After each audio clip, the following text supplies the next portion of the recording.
जादुई मटर। किशनपुरा गांव में माधव अपनी बेटी मेघा के साथ रहता था। उसकी पत्नी अब इस दुनिया में नहीं थी।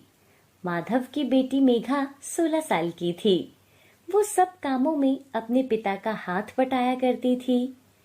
माधव एक किसान था जो खेती करता था और कुछ सब्जियां भी उगाया करता था। इस समय गांव में गेहूं की फसल की कटाई का काम शुरू हुआ था। सब लोग अपने खेतों की ओर जा रहे थे। अरे बेटा, मैं खेत में जा रहा हूँ, तुम खाना लेकर खेत में ही आ जाना। और हाँ, जरा साथ में ठंडी ठंडी लस्सी भी ले आना। इधर मेघा रसोई में काम कर रही थी। ठीक है पिताजी, मैं काम खत्म करके आती हूँ। माधव भी अपने खेत में जाता है। इस बार माधव के खेत में गेहूं की फसल बहुत अच्छी हुई थी। माधव फसल काटने लगता है, तभी दो आदमी माधव के खेत की ओर आते हैं। अरे माधव भाई, जमींदार साहब तुमसे मिलना चाहते हैं। मुझसे मिलना चाहते हैं, पर क्यों? अरे वो तेरी फसल खरीदना चाहते हैं। जा जा, जल्दी जा। माधव जमींदार के पास जाता है। माधव, तुम्हारी फसल तो इस बार बहुत अच्छी हुई है। क्या इस बार की फसल तुम हमें बेचना चाहोगे? बाजार के दाम से अच्छे दाम दूंगा। अरे ये तो हमारे लिए बहुत खुशी की बात है साहब। मैं अभी फसल काट ही रहा हूँ, 2 से 3 दिन में काम हो जाएगा। एक काम करो मुंशी, अपने आदमियों को यहाँ आने को बोलो। वो माधव की फसल काटने में मदद कर देंगे और गेहूं भी घर पहुंचा देंगे। और माधव, तेरे पैसे फसल घर पहुंचने के बाद तुम्हें मिल जाएंगे। ऐसा बोलकर जमींदार वहां से चला जाता है और कुछ ही देर में मेघा वहां आती है। ये लो पिताजी, आपके लिए खाना ले आई हूँ और साथ में ठंडी लस्सी भी लाई हूँ। अरे तुम खाना यहाँ रखकर घर जाओ बेटा। और सुनो, साथ वाले खेत से मटर जरूर तोड़ लेना। मैं शाम को उन्हें बाजार में बेच आऊंगा। तभी जमींदार के आदमी फसल कटवाने के लिए वहां आते हैं। माधव मेघा को सारी बात बताता है। अरे ये तो बहुत अच्छी बात है पिताजी। जमींदार बाजार से अच्छे दाम देंगे बेटा। उसके बाद मेघा घर आती है, मटर तोड़ती है और दूसरी तरफ खेत में जमींदार के 4 आदमी आते हैं और गेहूं काटने में माधव की मदद करते हैं। दोपहर होने से पहले ही सारा काम खत्म हो जाता है और वो सारा गेहूं माधव के घर पहुंचा देते हैं। माधव सारा गेहूं गोदाम में रखवा लेता है और फिर मेघा ने जो मटर तोड़े थे वो उन्हें बाजार में बेचने चला जाता है और सारे मटर बेच देता है। आते समय एक मछली के ठेले पर वो रुकता है। मछली कैसे दे रहे हो भाई? भाई माधव सुनो, ये दोनों 100 रुपए में ले जाओ, मुझे जल्दी घर जाना है। ये लो भाई 100 रुपए। आज मेघा को कहूंगा मछली के गर्म गर्म पकौड़े बना देगी। माधव घर आता है। मेघा को वो मछली के पकौड़े बनाने के लिए कहता है। मेघा पकौड़े बनाती है और दोनों उसे खाकर सो जाते हैं। अगली सुबह, पिताजी पिताजी जल्दी उठो, अरे जल्दी उठो ना पिताजी। अरे सुबह सुबह क्या हो गया है बेटा? पिताजी, वो गोदाम का दरवाजा खुला है और वहां अनाज की बोरियां भी नहीं है। माधव देखता है तो वहां से सब अनाज की बोरियां गायब थी। अरे हे भगवान, ये क्या हो गया? सारी बोरियां चोरी हो गई। अरे मैंने किसी का क्या बिगाड़ा था? मेरे साथ ये सब क्यों हो रहा है? माधव घर के आंगन में बैठा था। उसकी आंखों में बहुत आंसू थे। इतने में मुंशी भी अपने आदमियों के साथ वहां पहुंचता है और माधव उन्हें सारी बात बताता है। अरे तुम ये क्या बोल रहे हो भाई? जमींदार अब क्या करेंगे? तुम्हें तो पता है ना उनका गुस्सा कितना ज्यादा है। चलो, उनसे तुम्हें ही बात करनी पड़ेगी। माधव मुंशी के साथ जमींदार के घर जाता है। अरे तुम सब खाली हाथ क्यों आ रहे हो? जमींदार जी, कल रात को हमारे घर में चोरी हो गई। सुबह देखा तो गोदाम से सारी बोरियां गायब हो चुकी थी। कहीं तुमने किसी और को बेहतर दाम के चक्कर में तो नहीं बेच दी? नहीं जमींदार जी, मैं सच बोल रहा हूँ। मैं भला आपसे झूठ क्यों बोलूंगा। माधव अपने घर आता है। रात को दोनों खाना खाने के लिए बैठे हुए थे। पिताजी, अब क्या होगा? घर का खर्चा सिर्फ सब्जियां बेचकर कैसे करेंगे? पहले तो अनाज बेचकर हम अच्छे खासे पैसे कमा लेते थे, जिसमें साल भर थोड़ा थोड़ा करके घर चल जाता था। लेकिन अब तो हमें अगली फसल के तैयार होने तक का इंतजार करना होगा। फिर ऐसे में घर कैसे चलेगा? मैं जानता हूँ बेटा, लेकिन मैं क्या करूँ, कुछ समझ नहीं आ रहा। अब तो ये मटर की फसल ही हमारा सहारा है।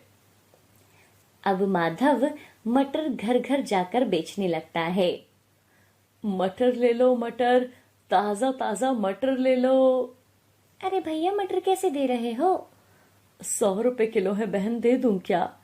मटर तो अच्छे लग रहे हैं, चलो 1 किलो दे दो। माधव 1 किलो उसे मटर देता है और आगे बढ़ जाता है। और ऐसे ही दोपहर तक वो सारे मटर बेच देता है। बेटा, आज से तुम ज्यादा मटर तोड़ दिया करो। कल से मैं दूसरे गांव में भी जाकर मटर बेच आया करूंगा। उसके बाद वो दोनों मिलकर मटर तोड़ने लगते हैं और वो 2 बोरी भरकर मटर तोड़ते हैं। तभी वहां से मुंशी और जमींदार गुजर रहे थे। क्या माधव, मटर की खेती तो तुमने बहुत अच्छी की है।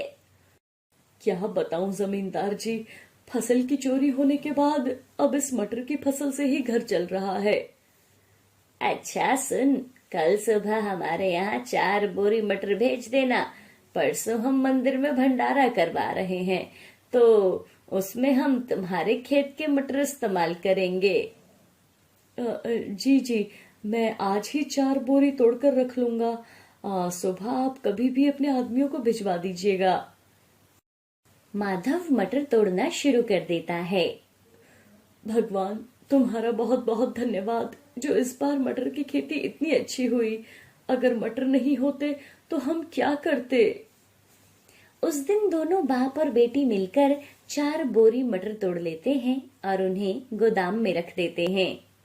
रात को जब सब अपने घरों में आराम से सो रहे थे, तभी अचानक से आधी रात को आवाज आती है।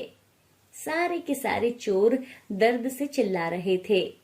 अब जैसे ही माधव उस कमरे में जाता है जहां मटर की बोरियां रखी हुई थी, तो वहां वो देखता है कि सारे चोर जमीन पर गिरे हुए थे और चिल्ला रहे थे।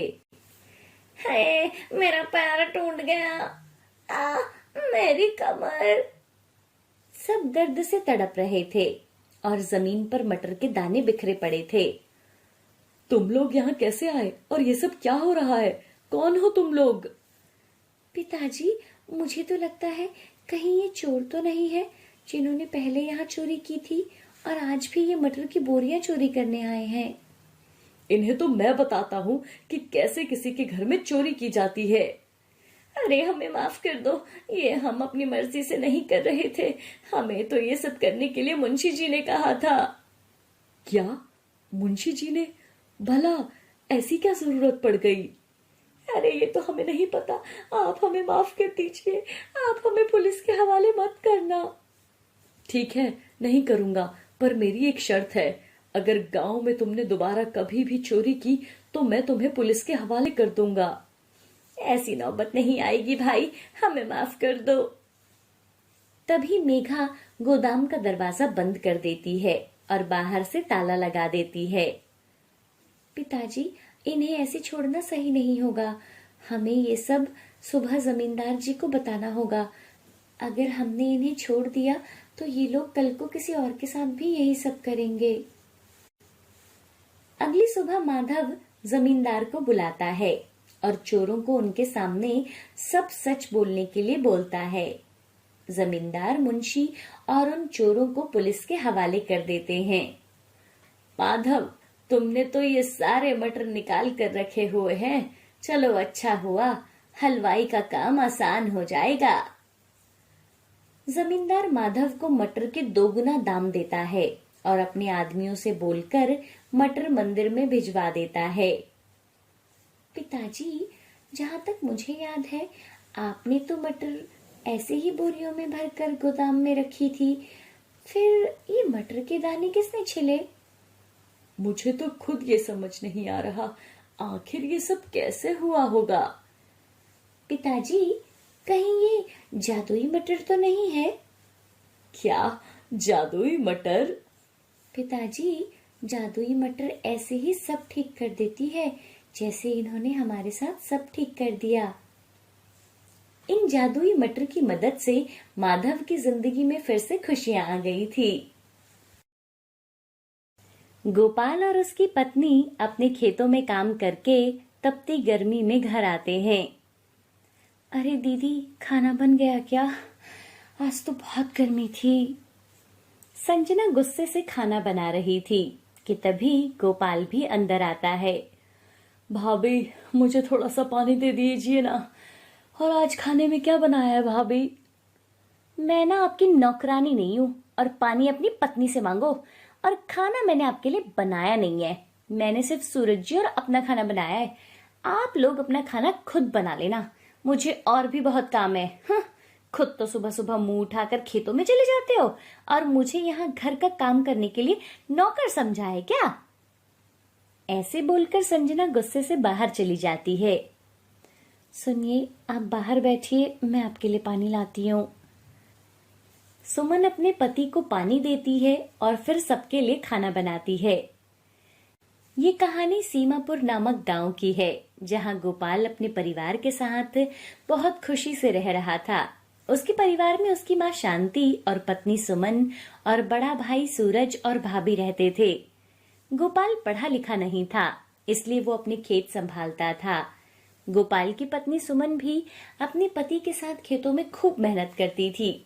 वहीं दूसरी तरफ उसका बड़ा भाई सूरज, उसने शहर जाकर पढ़ाई की थी और अब वो एक बड़ी कंपनी में काम करता था। इसी बात का उसे घमंड था और वही घमंड उसकी पत्नी में भी था।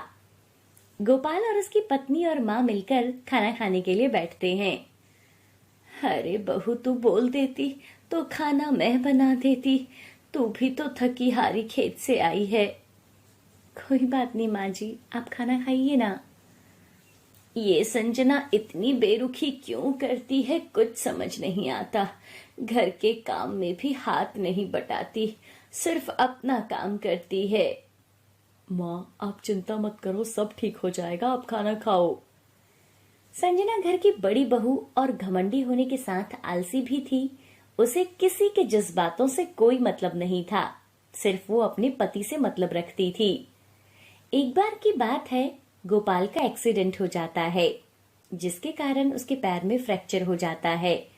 अब गोपाल से बिल्कुल भी चला फिरा नहीं जा रहा था, जिसकी वजह से घर और खेतों का सारा काम सुमन अकेले ही कर रही थी। एक दिन सुमन खेत में जाकर देखती है कि उसके खेत की सब्जी के पेड़ पौधे सब खराब हो गए हैं। ये देखकर सुमन बहुत दुखी होती है और घर जाकर अपनी माँ के पास बैठकर रोने लगती है। माँ, मैंने इतनी मेहनत की थी, इसके बावजूद खेत में सारी फसल बर्बाद हो गई। हमारा जानवरों ने कुछ नहीं छोड़ा और घर में पैसे भी नहीं है। इनकी दवाइयाँ, ये सब कैसे होगा माँ, मुझे खुद समझ नहीं आ रहा। बहू, तू चिंता मत कर, सूरज है ना, वो इस घर का बड़ा बेटा है। तू जा, उससे कुछ पैसे मांग ले और खेत में दोबारा खेती कर, क्या पता कुछ अच्छा हो जाए। नहीं माँ, मुझे नहीं लगता बड़े भैया पैसे देंगे। फिर भी आप कह रही हो तो मैं एक बार पूछ लेती हूँ। सुमन संजना के कमरे में जाती है, जहाँ सूरज ऑफिस का कुछ काम कर रहा था। दीदी जी, वो माँ ने कहा है आपसे कुछ पैसे मांग लूं, वो खेतों में फसल बर्बाद हो गई है। अरे तुम्हारी फसल है, तुम देखो, भला उसके लिए हम पैसे क्यों देंगे? अरे देखो सुमन भाभी, मैं खेत में पेड़ पौधों के लिए पैसे बिल्कुल नहीं दे सकता। अगर गोपाल मेरी तरह पढ़ा लिखा होता ना, तो आज ऐसे गवारों की तरह नहीं होता, खुद तो घर में पड़ा रहता है। तभी वहां शांति आती है। अरे ये तू कैसी बातें कर रहा है बेटा? अरे माँ, आप बीच में ना ही बोलो तो अच्छा होगा। मैं किसी को एक फूटी कौड़ी नहीं दूंगा और मैं यहाँ रहूंगा भी नहीं। मैं और मेरी पत्नी शहर में जाकर शहर के तौर तरीकों से रहेंगे। शांति और सुमन कुछ नहीं बोलते और वो चुपचाप अपने कमरे में आ जाते हैं। अगली सुबह सूरज अपना सामान बांधकर अपनी पत्नी के साथ शहर चला जाता है। वहीं दूसरी ओर घर के खर्चे, माँ और पति की दवाइयों को लेकर सुमन बहुत परेशान थी। अब सुमन लोगों के खेतों में काम करने लगी थी, जिससे उसे कुछ पैसे मिल जाते थे और घर की दाल सब्जी का गुजारा हो रहा था। लेकिन लोगों के आगे काम करना कोई आसान बात नहीं थी। लोग सुमन को काफी उल्टा सीधा सुनाते थे, लेकिन अपने पति और माँ के पेट को पालने के लिए वो लोगों की बातें भी सुनती थी। फिर एक दिन उसे काम से निकाल दिया जाता है। ऐसे में परेशान होकर वो अपने उजड़े हुए खेत में जाती है और रोने लगती है। हे भगवान, आपने मेरे साथ ऐसा क्यों किया? इतनी मेहनत के बाद भी मुझे सफलता नहीं मिली और अब मुझे काम से भी निकाल दिया है। अब मैं अपने परिवार का ख्याल कैसे रखूंगी? रोते हुए उसके आंसू जमीन पर गिर रहे थे। तभी जमीन से 2 जड़ें निकलती हैं और एक बड़े से पेड़ का रूप ले लेती हैं, जो कि बैंगन का पेड़ बन जाता है। हे भगवान, ये बैंगन का पेड़ यहाँ कहाँ से आ गया? सुमन बहुत डर जाती है। इतना बड़ा बैंगन का पेड़ कैसे आया? अरे इस पर तो बहुत सारे बैंगन भी लगे हुए हैं। सुमन चमचमाते बैंगनों को देखकर एक बैंगन तोड़ती है, जिसके तोड़ते ही वहां नया बैंगन आ जाता है। अरे ये कैसा चमत्कार है? तभी जादुई बैंगन का पेड़ खुशी से झूम के बोलता है, तुम इतनी परेशान थी कि तुम्हारे आंसुओं से मैं पिघल गया और मेरी जड़ जमीन से निकलकर एक बड़े जादुई बैंगन के पेड़ में तब्दील हो गई है और तुम जितने मर्जी चाहो इससे बैंगन तोड़ सकती हो। ये कभी खत्म नहीं होंगे। इन्हें बेचकर तुम अपने घर की स्थिति को ठीक कर सकती हो सुमन। सच में? मुझे तो यकीन नहीं हो रहा। मेरी मदद करने के लिए बहुत बहुत शुक्रिया। फिर सुमन जादुई बैंगन को तोड़कर अपने पल्लू में रखती है। तभी पेड़ पर और नए बैंगन आ जाते हैं। सुमन जादुई बैंगन के पेड़ का शुक्रिया अदा करके अपने घर वो बैंगन ले जाती है। अरे सुमन बेटा, इतने सारे बैंगन कहाँ से लाई है? हाँ सुमन, सस्ते बैंगन मिल रहे थे क्या, जो तुम इतने सारे लेकर आई हो? हमारे खेत में ना जादुई बैंगन का पेड़ है, जिससे अब हम सबकी जिंदगी अच्छे से कटने वाली है। मैं अभी बैंगन का भरता और बैंगन के पकौड़े चाय बनाकर लाती हूँ। उसके बाद सुमन ढेर सारे बैंगन तोड़कर उन्हें सब्जी मंडी लेकर जाती है। बैंगन ले लो बैंगन, 10 रुपए किलो, ताजा सस्ते बैंगन ले लो।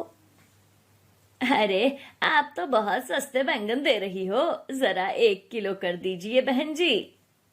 मुझे तो 2 किलो दे दो बहन जी। अरे बहन जी, आप तो बहुत सस्ते बैंगन दे रही हो, जरा 2 किलो मुझे भी दे दो। 2 किलो मुझे भी दे दीजिए। कुछ ही देर में एक एक करके सुमन के सारे बैंगन खत्म हो जाते हैं। वो दोबारा से जादुई पेड़ से बैंगन तोड़कर लाती है और मंडी में बेचती है। सस्ते बैंगन होने के कारण फिर से सारे बैंगन खत्म करके वो अपने घर लौटती है, जहां उसकी पहली कमाई बहुत ज्यादा होती है। इससे तीनों लोग बहुत खुश होते हैं।